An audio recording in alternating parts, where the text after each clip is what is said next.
প্রচণ্ড শীত আর হিমেল হাওয়ায় চাঁদপুরে বেড়েছে ঠান্ডাজনিত রোগে আক্রান্ত শিশুর সংখ্যা। এদের মধ্যে বেশিরভাগই আক্রান্ত হচ্ছে জ্বর, সর্দি, কাশি, নিউমোনিয়া ও ডায়রিয়া সহ বিভিন্ন রোগে।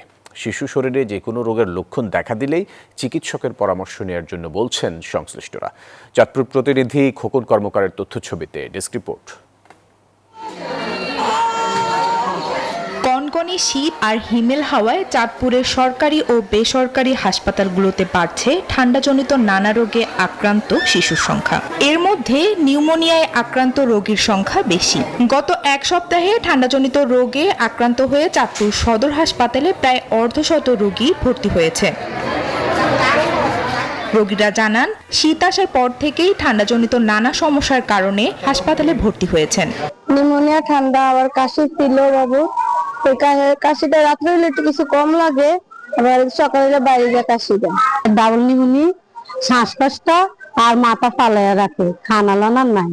জ্বর নিউমোনিয়ার দিকে গেছিল, এখন একটু আগের থেকে অনেকটা ভালো।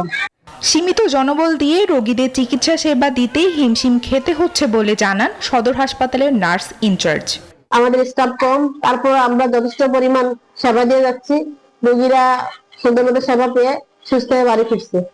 শিশুর মধ্যে রোগের লক্ষণ দেখা দিলে দ্রুত হাসপাতালে ভর্তির পরামর্শ দিয়েছেন এ চিকিৎসক। খুব দ্রুত নিঃশ্বাস নেয় এবং যদি বুকটা ডেবে যায় এবং তার খাওয়া দাওয়া কমিয়ে দেয় এবং প্রস্রাবটা দৈনিক 24 ঘন্টায় 6 বার কম করে, তাহলে বুঝবে যে না, সে আসলে বিপজ্জনক একটা অবস্থার মধ্যে চলে আসছে। তাহলে এই অবস্থা তার বাসা থাকার প্রয়োজন, সে দ্রুত চলে আসবে, তাহলে বেশি খারাপ হবে না। এ সময় শিশুদের গরম কাপড় পরিধান করানো ও বিশেষ যত্নের পরামর্শ বিশেষজ্ঞ চিকিৎসকদের। Desk report, news 24।